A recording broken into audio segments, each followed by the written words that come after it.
federal prosecutors arrest a Google engineer for insider trading on decentralized prediction markets, and Microsoft threatens a security researcher with a criminal probe over zero-day vulnerability leaks. Welcome to this week's Rundown. I am your host, Anna. This podcast is researched and produced by Etienne Newman, senior software engineer from Université Laval, based in Calgary, Alberta. Today, we perform a forensic autopsy on the militarization of compute and the global crackdown on information, leaks for the week ending May 31st, 2026. The structural rules of digital sovereignty are being written in real time through absolute enforcement. In Silicon Valley, the financial hierarchy has completely flipped. Anthropic has officially overtaken OpenAI, closing a massive $65 billion funding round that pushes its valuation to $965 billion. This near trillion-dollar cap is backed by a surging $47 billion annual revenue run rate and the deployment of Claude Opus 4.8, which has secured the leading position on major engineering benchmarks. But as capital consolidates at the frontier, corporate and state actors are shifting to an aggressive defensive posture. Federal prosecutors in New York have charged a Swiss-based Google software engineer with commodities fraud for using confidential internal search data to rig million-dollar wagers on the prediction platform Polymarket. Concurrently, Microsoft has deployed its digital crimes unit, threatening a prominent security researcher with criminal referrals after they bypassed corporate disclosure channels to publish working exploits targeting Windows Defender and BitLocker. Before we dive into the data, I have a brief strategic request. The algorithms governing the app you are listening on right now dictate what intelligence reaches your network. To ensure you never miss our weekly forensic autopsies, please hit follow or subscribe to the DJAMGAMIND channel on Apple Podcasts to always listen completely ads-free. It takes just 1 second, but it is the single most effective way to protect independent research. Let's unravel the week. Before we begin today's briefing, a note for the brands listening. If you want to reach the true architects of the AI revolution, the technical leaders actually building the stack, not just the tourists, DJAMGAMIND offers select premium partnership opportunities. Let us position your product directly in front of the ultimate technical buyer. Visit jamgamind.com/partners. Welcome to the deep dive. So usually, when we picture a walled fortress, we think of stone, like moats, guards at the gate, physical borders. Right, the traditional medieval concept. Exactly.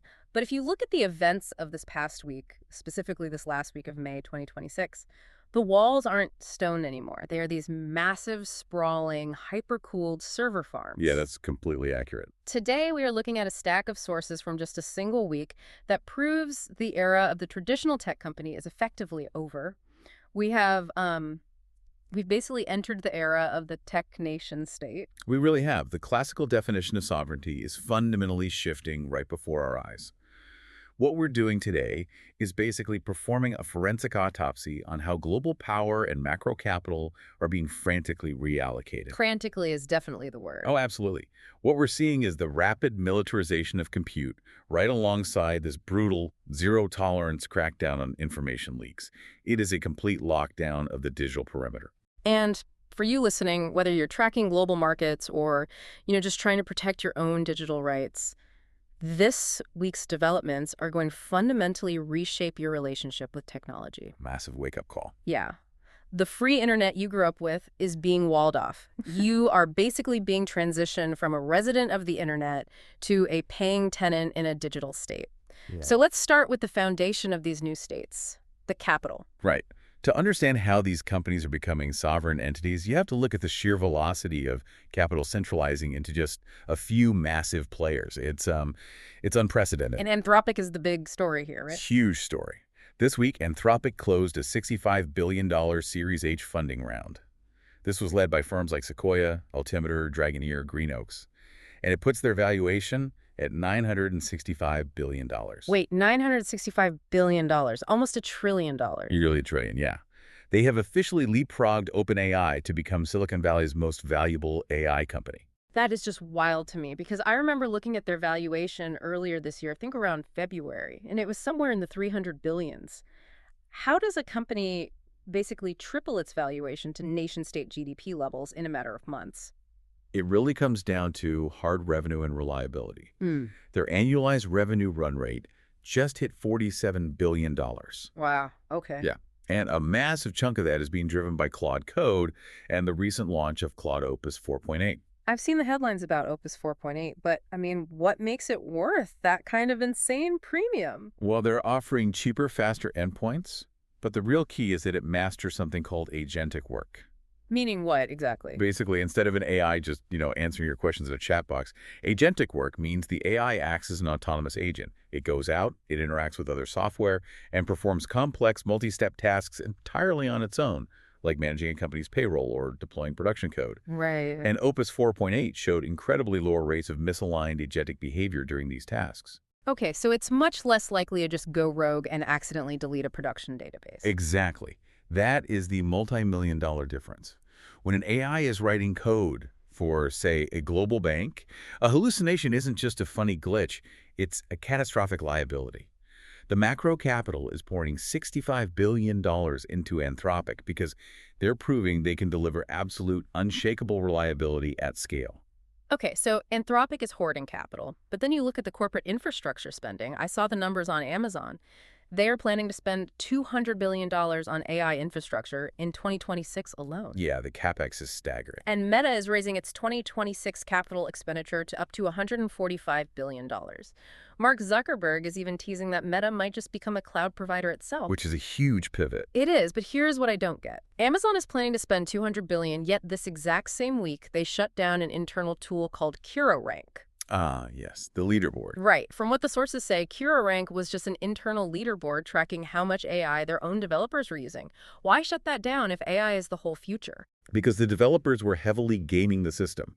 They wanted to climb the leaderboard, obviously, so they just unleashed AI agents on completely pointless, repetitive tasks. Just to juice their stats. Exactly. And it was a massive drain on resources that drastically inflated Amazon's internal cloud bills. A senior executive had to step in and literally beg the staff to stop using AI just for the sake of using it. Okay, so I have to push back here. If Amazon is forced to cut off an internal program because its own employees are just burning money to look busy, how do they justify spending $200 billion on new infrastructure? I mean, are these companies actually building useful tools for the listener, or are they just hoarding sovereign-level compute infrastructure so nobody else can have it? Honestly, they absolutely have to spend that money regardless of the internal waste. Compute is no longer just a commodity like oil or steel. Yeah. Compute is the actual territory. And territory itself. Yes. If you don't build the data centers, you don't own the territory. You end up renting your operational capacity from a rival who could just cut you off at any time. We are seeing this centralization happen at the hardware level, too. Right, the new devices. Yeah. Microsoft and NVIDIA were in Taipei this week teasing what they're calling a new era of PC. They are heavily pushing for ARM-based local AI processing. So doing the AI processing right on the laptop instead of in the cloud. Exactly. And Apple had a huge leak this week showing that iOS 27 will run Siri natively powered by Google's Gemini right on the phone. And internationally, the hardware race is getting ruthless. Extremely ruthless. The U.S. has strict export controls on China, right? Yeah. Specifically blocking them from getting the extreme ultraviolet lithography machines needed for modern chips. But China is finding workarounds. Huawei is pushing forward with this new architecture called logic folding. Since they can't shrink the transistors any smaller, they are literally stacking multiple layers of circuitry on top of each other. Like a 3D chip. Yeah, 3D stacking. And they believe this will let them hit Western 1.4 nanometer chip performance by 2031, despite the sanctions. So the physical perimeter isn't just data centers anymore, it's the chips in our pockets, the logic boards stacked in Shenzhen. But if compute is this new sovereign territory, you have to defend it physically, which explains this really disturbing trend we saw in this week's sources. The militarization. Yeah. The traditional military seems to be completely outsourcing its capabilities to these private tech monopolies. Because these giants control all the compute. The state has to rely on them. Take the Golden Dome defense system. Right, President Trump's initiative. Exactly. This week, the Pentagon awarded a $4.16 billion Space Force contract to SpaceX. They are paying Elon Musk's company to build a massive network of missile-tracking satellites under the Golden Dome banner. And they want that operational by 2028. By 2028, yeah. Yeah. SpaceX is cementing total control over Western military defense data architecture in orbit. It feels like the government hired a mercenary army, but the mercenaries own the roads, the weapons, and all the communications infrastructure. That's a perfect analogy. And we are already seeing the friction there. There was a huge clash this week between the Pentagon and SpaceX over Starlink pricing. A massive clash. SpaceX dramatically increased the connection fees for U.S. kamikaze drones. They bumped the fee from $5,000 to $25,000 a month per terminal. That is a 5x increase overnight. And it gets worse. For a specialized service to provide internet blackouts over Iran, SpaceX demanded a $500 million upfront launch fee, plus $100 million every single month. That is just insane. I mean, can a government actually maintain national security when a private contractor can just arbitrarily quintuple the price of critical drone communications mid-conflict? Well, that's exactly why the government is desperately trying to build counterweights. Look at the space race context this week. NASA just awarded a $230.4 million contract to run the first uncrewed lunar-based mission. To Jeff Bezos' Blue Origin. Right. And didn't Blue Origin's New Glenn rocket literally just explode on the launch pad during a static fire test? It did, just days ago. But the government awarded them the contract anyway because the state absolutely needs an alternative to SpaceX's monopoly. And this physical expansion of corporate power is happening on the ground too. Physical AI is exploding. The robots? Yeah. Tesla is building out a massive Giga Texas facility just to produce 10 million Optimus robots a year. Waymo is launching these Chinese-built Zeekr robotaxis called the Ojai. Even Ferrari is in on it. They debuted a €550,000 EV called the Luce, designed by Joni Ive. It's everywhere, and the state recognizes how huge this physical AI wave is. In China, the government just rolled out a national program giving every single humanoid robot a unique 17-digit digital identity code. A digital ID for a robot. Yeah, it tracks them from production all the way to recycling. Think about the implications of that. If you are putting 10 million autonomous robots onto the streets and your proprietary satellites are running the military's missile tracking, your code cannot have a backdoor. No, the stakes are way too high. Which completely explains the brutal shift we saw this week in how these companies handle their own cybersecurity.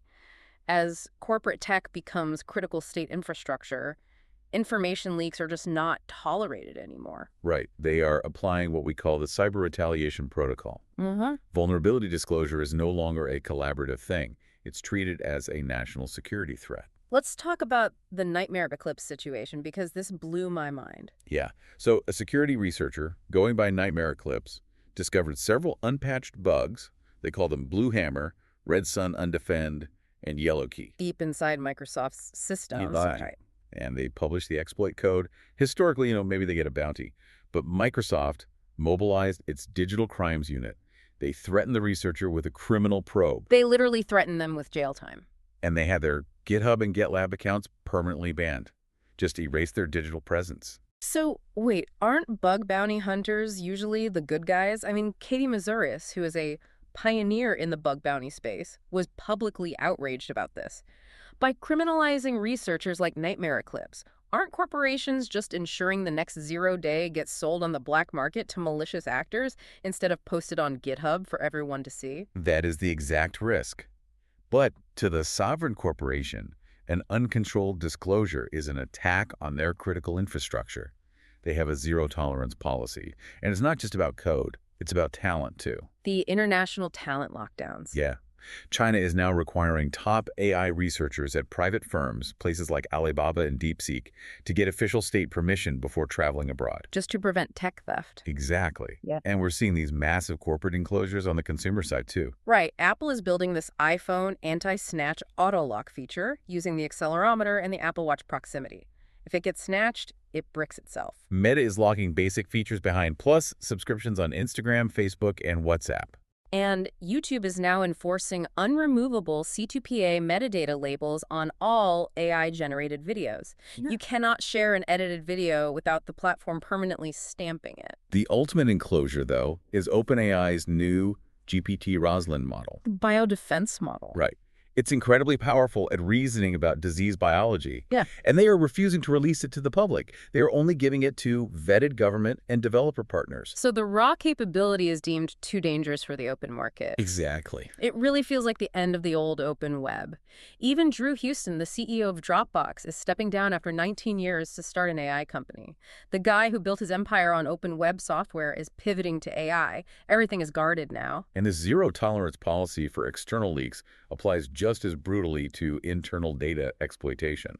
The data inside these walls is incredibly valuable, and the state is stepping in. Look at the Polymarket arrest this week. Oh, the Google engineer. Michele Spagnulo, right. Also known as El Furcoon. That's the one. Federal prosecutors charged him with wire fraud and money laundering. He was a 36-year-old engineer who used confidential Google search data to make bets on Polymarket. He made $1.2 million betting that the artist D. Forviti would be the most searched person. Yep. He had the internal telemetry. He knew the search trends before the public did. This engineer essentially front-ran human curiosity. He knew what the world was going to ask before they asked it. And the state brought the hammer down because that data is corporate sovereign property.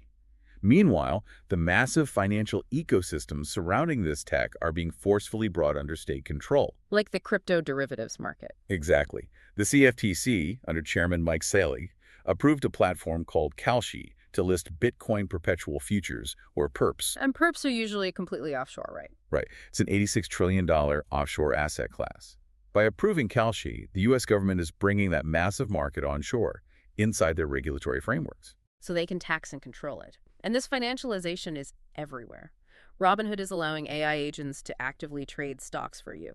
Tether is launching GILT, which is a state-backed stablecoin tied to the Georgian lari. The actual government of Georgia is outsourcing its currency digitization. But, we are starting to see humans rebel against this systemic hyper-centralization. The resistance is definitely forming. This week, DuckDuckGo saw their installs spike 30% as users actively fled Google's new AI search results. People want the old, non-synthetic web back. And look at the economic anxiety. University graduates were loudly booing Google CEO Sundar Pichai at commencement this week. They previously booed Eric Schmidt, too. Because they're staring down AI-driven unemployment. And this pushback is reaching the highest moral authorities. Pope Leo XIV issued a massive 42,300-word encyclical called Magnifica Humanitas. 42,000 words. That's a book. Basically. And he urged the world to disarm AI, warning that it risks destroying genuine human connection. And secular authorities are stepping in, too. The EU is preparing a high triple-digit million-euro fine against Google under the Digital Markets Act. So we have this massive tension. Right. If the Pope, university graduates, everyday search users, and the EU are all aggressively pushing back against these tech monopolies, why are sovereign states simultaneously integrating them into their most critical defense systems? Because the boundary is practically gone. If we synthesize everything we've looked at today, compute is completely centralized. Corporate networks are heavily guarded state assets, and the macro capital flows are strictly policed. A tech company, a financial institution, and a sovereign state are now basically the exact same thing. Which leaves you with a final thought to really chew on. If corporations act exactly like nation-states, policing citizens, criminalizing researchers, and negotiating massive defense treaties, and states rely entirely on corporate AI just to function, who is actually regulating whom? That is the real question. In a world where digital infrastructure literally is national security, will there even be a private tech sector in 10 years, or just heavily armed extensions of the state? Thank you for joining us on this deep dive. Keep looking closely at the structures around you and keep asking the hard questions. We'll catch you next time. That concludes our weekly forensic briefing for May 31st, 2026. The strategic signal for this week is the end of information anarchy.